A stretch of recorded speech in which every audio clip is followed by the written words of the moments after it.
খুশি দিলে তুমি আমায় কাছে আসি ও বেবি। ফ্ল্যাশব্যাক। লাস্ট কয়েকটা দিন যাবত আমাদের প্রত্যেকটা ফ্যামিলি মেম্বারের মাথার উপর দিয়ে যে কি লেভেলের প্রেসার গেছে এটা একমাত্র আমরাই জানি। এর জন্য আজকে গিয়েছিলাম একটু নিজের মাইন্ডটাকে ফ্রেশ করতে ঘোরার জন্য। আসসালামু আলাইকুম, this is me Atif Hasan from গাইবান্ধার বদ্দা ফেসবুক পেজ থেকে আবার একটি নতুন ভিডিও নিয়ে চলে এসেছি। আশা করতেছি আপনারা অনেক ভালো আছেন, আমিও আছি ভালো। বাট আমার কয়েকদিন ধরে একটু ঠান্ডা লাগছে, যেটা আমার আজকের ভয়েসটা শুনলেই আপনারা বুঝতেই পারতেছেন। তো যাই হোক, বেশ কয়েকটা দিন যাবত কি পরিমাণে যে ব্যস্ত ছিলাম আর কিসের উপর দিয়ে যে পার করে আসছি আমরা বা আমি, সেটা একমাত্র আমিই জানি। আর আমি আসলে আন্তরিকভাবে খুবই দুঃখিত যে আমি ফেসবুকে বা সোশ্যাল মিডিয়ার কোনো জায়গাতে অ্যাক্টিভ থাকতে পারি নাই। মাথার উপর দিয়ে যে এত পরিমাণে প্রেশার ছিল, আমি যে ফোনটা হাতে নিয়ে একটাবার দেখবো এইটাও আমি করতে পারিনি। আমার অনেক ওয়েল উইশার্স, অনেক আমার চেনা পরিচিত লোকজন, আমার অনেক কাছের মানুষ, আপনারা যারা যারা আমাকে কল করছেন, মেসেজ করছেন, বাট পান নাই, এর কাছে আমি আসলে আন্তরিকভাবে দুঃখিত। আমি ইনশাল্লাহ আপনাদের সবাইকে এক এক করে আজকে রিপ্লাই করব, কোনো সমস্যা নাই। যাই হোক, অনেক তো ভগচকর করলাম, এবার ভ্লগে ব্যাক করা যাক। তো আমরা হইতেছে আজকে সন্ধ্যাবেলা ভাবলাম যে নিজের মাইন্ডটাকে ফ্রেশ করার জন্য একটু বাইরে যাওয়া দরকার। সো আমরা বের হয়ে গেছিলাম, আমি, আহান, দেন আমার একটা মামা, সবাই মিলে বের হয়ে গেছিলাম।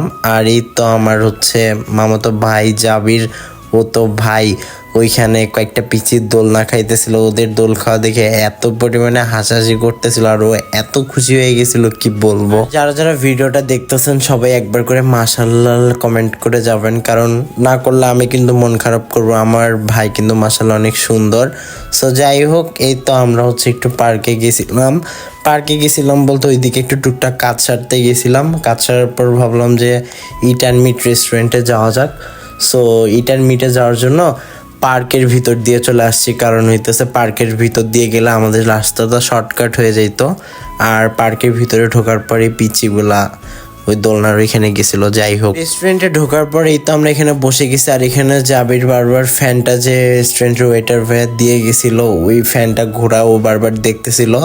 আর আমি আর আহানি পাশে বসছিলাম। আমি আহানকে বলতেছিলাম, এই দেখো আমার হাতে কি হয়েছে। চিলে এটা আমার ব্লেড দিয়ে হাতটা কেটে গেছে অ্যান্ড এত পরিমাণে যে রক্ত বের হয়েছে, এইটুকু কাটা দিয়ে কি আর বলবো। তো পরে হইতেছে হসপিটালে গিয়ে ব্যান্ডেজটা করে আনছিলাম, মানে সেলাই পড়ছে। এই লাস্ট কয়েকটা দিন এত পরিমাণে ব্যস্ত ছিলাম, আর এই ব্যস্ততার পর আমাদের বাড়ির প্রত্যেকটা ফ্যামিলি মেম্বারের শরীর একদমই কি বলবো খারাপ হয়ে গেছে। মানে যে পরিমাণে ধকলটা গেছে, সবকিছু যে মেনটেন করে আমরা এখন ঠিকঠাকভাবে সবকিছু সহি সালামতে পার করতে পারছি, এটাই হইতেছে আলহামদুলিল্লাহ। বাট আমরা এখন মানে কি বলবো, প্রত্যেকটা ফ্যামিলি মেম্বারই অনেক বেশি অসুস্থ হয়ে যাওয়ার মতো অবস্থা হয়ে গেছে, কারণ এত কাজ করছি আর কি বলবো আসলে। তো যাই হোক, অনেকেই জানেন অনেকেই জানেন না, অ্যাকচুয়ালি আমার মামার বিয়ে ছিল।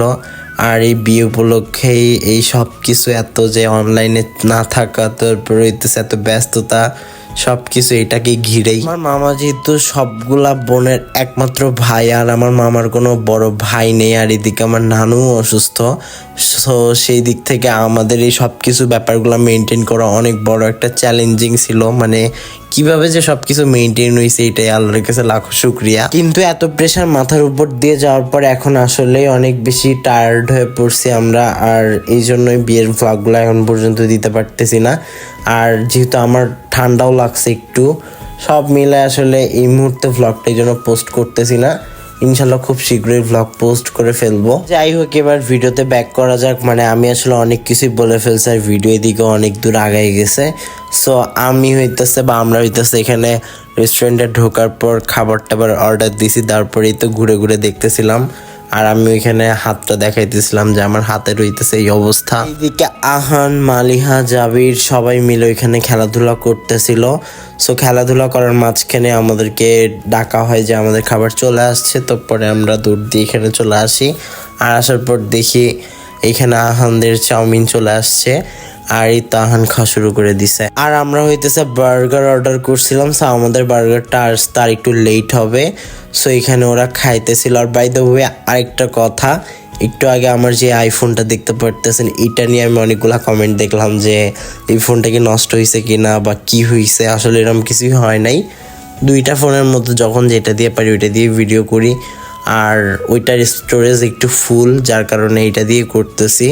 বাট ফোন ঠিকঠাকই আছে ভাই। আসল কথা হইতেছে ভ্লগ অনেক বেশি জমা হয়ে আছে 2 ফোনে, আর ওই ফোনে একদম ঠাসা ঠাসা, যেগুলো ডিলিট করার মতো না। এডিট করার অভাব আর সময়ের স্বল্পতার কারণে হইতেছে আমি এগুলা পোস্ট করতে পারতেছি না। যাই হোক, আস্তে আস্তে ইনশাল্লাহ পোস্ট করে দিব।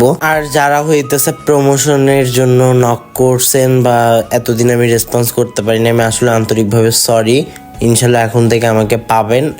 আর প্রমোশনাল ভিডিও যারা যারা পিয়ার পাঠাইছিলেন আমাকে, তারা ইনশাল্লাহ কালকে থেকে কি বলবো পিয়ার আনবক্সিং এর ভিডিও পাবেন। আসলে আপনাদের সঙ্গে অনেক কিছুই বলার ছিল, বাট একটা ভ্লগের মধ্যে বলতে গেলে সব একদম মানে কি বলবো, ভ্লগের মধ্যে কি হয়েছে এগুলাই বলবো ডিটেইলসে, না আমার যেগুলো বলা আছে এগুলাই বলবো। কিছুই বুঝতেছি না, দেখেন এগুলো বলতে বলতে আমার ভ্লগে আগে গিয়ে দৌড়ে চলে গেছে। যাই হোক, ওইখানে আমাদেরকে বার্গার দিয়ে দিছিল, আর বার্গার দেওয়ার পর আমরা খাইছি, বাট খাওয়ার সময় ভিডিও আর করা হয়নি, কারণ কেন জানি ইচ্ছা করতেছিল না। আর সব মিলে কি বলবো, মন মাইন্ডটা আসলে, শরীর খারাপ থাকলে কিছুই ভালো লাগে না, এই হইতেছে অবস্থা। বাট তারপরেও আপনাদের রিকোয়েস্টের কারণে বা আপনাদের কথা ভেবে একটু একটু টুকটাক করে ভিডিও করছি। আর এই তো খাওয়া দাওয়া শেষ করার পর এখানে গেছিলাম ছবি উঠাইতে। এরপর দেখি আমাদের জাবির হইতেছে ওই পাশের সিটের হচ্ছে একটা আপুর থেকে বেলুন নিয়ে আসছিল, নিয়ে ওই সেই লেভেলের খেলাধুলা করতেছে। সো পরে ওর বাবা হইতেছে যে আবার ওদেরকে ব্যাগ দিয়ে আসলো।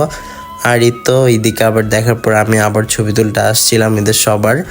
আমি ওইভাবে ছবি তুলি নাই, কারণ আমার কেন জানি ছবি ওইভাবে তুলতে ইচ্ছা করে না, জাস্ট ভিডিওই করা হয়। আর যাই হোক গাইস, এই ছিল আজকের ভিডিও। জানি না কতটুকু কি বলছি, আর ভিডিওর ভয়েসের মধ্যে কি দিছি না দিছি সেটা নিজেও জানি না, মানে ভুল হইলে অবশ্যই ক্ষমা দৃষ্টিতে দেখবেন। সো যাই হোক, ভালো থাকবেন সবাই। দেখা হচ্ছে পরবর্তী ভিডিওতে। আল্লাহ হাফেজ, আসসালামু আলাইকুম গাইস।